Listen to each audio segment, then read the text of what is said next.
11. O Sermão do Monte. Difundidas as primeiras claridades da Boa Nova, todos os enfermos e derrotados da sorte, habitantes de Corazim, Magdala, Betsaida, Dalmanuta e outras aldeias importantes do lago, enchiam as ruas de Carfanaum em turbas ansiosas. Os companheiros do mestre eram os mais visados pela multidão, por motivo do permanente contato em que viviam com o seu amor. De vez em quando, Filipe era assaltado em caminho por ondas de doentes. Pedro tinha a casa rodeada de criaturas desalentadas e tristes. Todos queriam o auxílio de Jesus, o benefício imediato de sua poderosa virtude. Aos primeiros dias do apostolado, um pequeno grupo de infelizes procurou Levi na sua confortável residência. Desejavam explicações sobre o evangelho do reino, de modo a trabalharem com mais acerto na observância dos ensinamentos do Cristo. O coletor da cidade manifestou certa estranheza. Afinal, disse ele aos infortunados que o procuravam, o novo reino congregará todos os corações sinceros e de boa vontade que desejem irmanar-se como filhos de Deus. Mas que podeis fazer na situação em que vos encontrais? E dirigindo-se a 3 deles, seus conhecidos pessoais, falou convicto. Que poderás realizar, Lisandro, aleijado como és? E tu, Áquila, não foste abandonado pela própria família sob o peso de sérias acusações? E tu, Pafos, acaso edificarias alguma coisa com as tuas atuais aflições? Os interpelados entreolharam-se, cabisbaixos, humilhados. Somente então chegavam a reconhecer as suas penosas deficiências. A palavra rude de Levi os despertara. Tomara-os uma dor sem limites. Jesus dissera nas suas pregações carinhosas que seu amor viera buscar todos os que se encontrassem em tristeza e em angústias do coração. Quando o mestre chegara, haviam experimentado a restauração de todas as energias. Jubilosos guardavam as suas promessas relativamente ao Pai justo e bom, que amava os filhos mais infelizes, renovando nos corações as esperanças mais puras.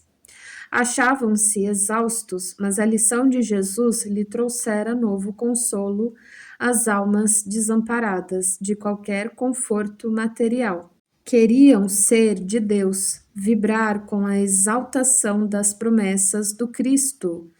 Porém, a palavra de Levi novamente os arrojara à condição desditosa. O grupo de pobres infortunados retirou-se em desalento. No entanto, o mestre pregaria no monte aquela tarde. E quem sabe ministraria os ensinamentos de que necessitavam? Decorridos alguns instantes, Jesus, em companhia de André, deu entrada em casa de Levi, onde se puseram os 3 em animada palestra. O coletor, a certa altura da conversação, a sorrir ingenuamente, relatou a ocorrência, terminando alegremente a sua exposição com estas palavras: que conseguiria o evangelho do reino com esses aleijados e mendigos?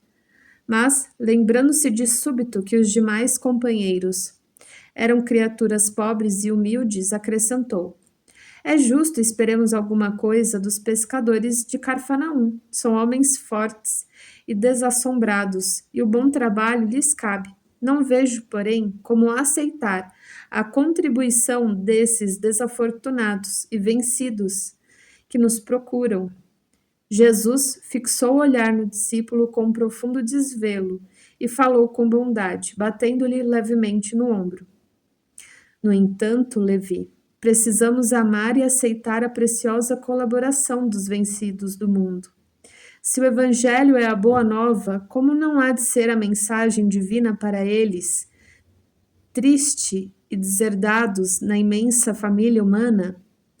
Os vencedores da terra não necessitam de boas notícias. Nas derrotas da sorte, as criaturas ouvem mais alto a voz de Deus, buscando os oprimidos, os aflitos e os caluniados, sentimos-los tão unidos ao céu nas suas esperanças que reconhecemos na coragem tranquila que revelam um sublime reflexo da presença de nosso Pai em seus espíritos. Já observaste algum vencedor do mundo com mais alta preocupação do que a de defender o fruto de sua vitória material? Levi sentia-se comovido e, aproveitando a pequena pausa que se fizera, exclamou algo desapontado: Senhor, minhas observações partiram tão só do meu intenso desejo de apressar a supremacia do Evangelho entre os que governam no mundo. Quem governa o mundo é Deus, afirmou o mestre convictamente, e o amor não age com inquietação. Agora, imaginemos, Levi, que os triunfadores da terra viessem até nós ensarrilhando suas armas exteriores. Figuremos alguns generais romanos chegando a Carfanaum, com os seus troféus numerosos e sangrentos, afirmando-se desejosos de aceitar o evangelho do reino de Deus e oferecendo-se para cooperar conosco em nosso esforço. Certamente trariam consigo legiões de guardas e soldados, funcionários e escribas, carros de triunfos, espadas e prisioneiros. Começariam protestando contra as nossas pregações pelas estradas desativadas da natureza, por não estarem no íntimo desarmados das vaidades das vitórias. Edificariam suntuosos templos de pedra em cuja construção lutariam duramente por hegemonias inferiores. Uns desejariam palácios soberbos, outros empreenderiam a construção de jardins maravilhosos, recordando a ação das espadas mortíferas, talvez pretendessem disputar a ferro e fogo o estabelecimento do reino de Deus, exterminando-se reciprocamente por não cederem uns aos outros em seus pontos de vista, desde que cada vencedor se julga no mundo com maior soma de direitos e de importância. A pretexto de lutar em nome do céu, espalhariam possivelmente incêndios e devastações em toda a terra. E seria justo, Levi, trabalhássemos por cumprir a vontade de nosso Pai, aniquilando seus filhos, nossos irmãos? O apóstolo ouvia assombrado, em face da profundeza de sua argumentação. O mestre continuou: até que a esponja do tempo absorva as imperfeições terrestres, diante de séculos de experiência necessária, os triunfadores do mundo são pobres seres que caminham por entre tenebrosos abismos. É imprescindível, pois, atentemos na alma branda e humilde dos vencidos. Para os seus corações, Deus carreia bênçãos de infinita bondade. Esses quebraram os elos mais fortes que os acorrentavam às ilusões e marcham para o infinito do amor e da sabedoria. O leito de dor, a exclusão de todas as facilidades da vida, a incompreensão dos mais amados, as chagas e as cicatrizes do espírito, são luzes que Deus acende na noite mais sombria das criaturas. Levi, é necessário amemos intensamente os desafortunados do mundo. Suas almas são a terra fecunda pelo adubo das lágrimas e das esperanças mais ardentes, onde as sementes do Evangelho desabrocharão para a luz da vida. Eles sairiam das convenções nefastas e dos enganos do caminho terrestre e bendizem do nosso Pai como sentenciados que experimentassem no primeiro dia de liberdade o clarão reconfortante do sol amigo e radioso que os seus corações haviam perdido. É também sobre os vencidos da sorte, sobre os que suspiram por um ideal mais santo e mais puro do que as vitórias fáceis da terra, que o Evangelho assentará suas bases divinas.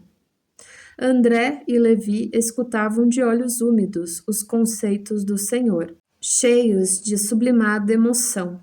Nesse interim chegaram Tiago, João e Pedro, e todo o grupo se dirigiu alegre para um dos montes próximos. O crepúsculo descia num deslumbramento de ouro e brisas cariciosas. Ao longo de toda a encosta acotovelava-se a turba imensa. Muitas centenas de criaturas se aglomeravam ali, a fim de ouvirem a palavra do Senhor, dentro da paisagem que se aureolava dos brilhos singulares de todo o horizonte pincelado de luz. Eram velhinhos trêmulos, lavradores simples e generosos, mulheres do povo, agarradas aos seus filhinhos, entre os mais fortes e sadios, viam-se cegos e crianças doentes, homens maltrapilhos, exibindo as verminas que lhe corroíam as mãos e os pés. Todos se comprimiam ofegantes ante os seus olhares felizes. A figura do mestre surgiu na eminência enfeitada de verdura, onde perpassavam brandamente os ventos amigos da tarde, deixando perceber que se dirigia aos vencidos e sofredores do mundo inteiro, e como que esclarecendo o espírito de Levi, que representava a aristocracia intelectual entre os seus discípulos, na sua qualidade de cobrador dos tributos populares, Jesus, pela primeira vez, pregou as bem-aventuranças celestiais. Sua voz caía como um bálsamo eterno sobre os corações desditosos. Bem-aventurados os pobres e os aflitos, bem-aventurados os sedentos de justiça e misericórdia, bem-aventurados os pacíficos e os simples de coração. Por muito tempo falou do reino de Deus, onde o amor edificaria maravilhas perenes e sublimadas. Suas promessas pareciam dirigidas ao incomensurável futuro humano. Do alto do monte soprava um vento leve, em deliciosas vagas de perfume. As brisas da Galileia se haviam impregnado da virtude poderosa e indestrutível daquelas palavras, e obedecendo a uma determinação superior, iam espalhar-se entre todos os aflitos da terra. Quando Jesus terminou a sua locução, algumas estrelas já brilhavam no firmamento como radiosas bênçãos divinas. Muitas mães sofredoras e oprimidas, com suave fulgor nos olhos, lhe trouxeram os filhinhos para que ele os abençoasse. Anciões de fronte nevadas pelos invernos da vida lhe beijavam as mãos. Cegos e leprosos rodeavam-no com semblante sorridente e diziam: Bendito seja o Filho de Deus. Jesus acolhia-os satisfeito, enviando a todos o sorriso de suas afeições.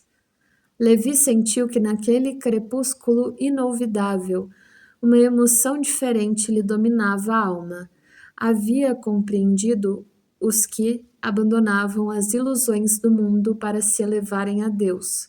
Observando as filas dos humildes populares que se retiravam, tomados de imenso conforto, o discípulo percebeu que os pobres amigos que o visitaram à tarde desciam um monte, abraçados com uma expressão de grande ventura, como se os animassem um júbilo sem limite. O coletor de Carfanaum aproximou-se e o saudou, transbordante de alegria, compreendendo que o ensino do Mestre, em toda a sua luz, abrangia o porvir infinito do mundo. Grande esperança e indefinível paz lhe haviam penetrado o âmago do ser. No dia imediato, o ex-publicano abriu suas portas a todos os convivas daquele crepúsculo memorável. Jesus participou da festa, partiu o pão e se alegrou com eles. E quando Levi abraçou o aleijado Lisandro com a sinceridade de sua alma fiel, o mestre o contemplou enternecido e disse: Levi, meu coração se rejubila hoje contigo, porque são também bem-aventurados todos os que ouvem e compreendem a palavra de Deus.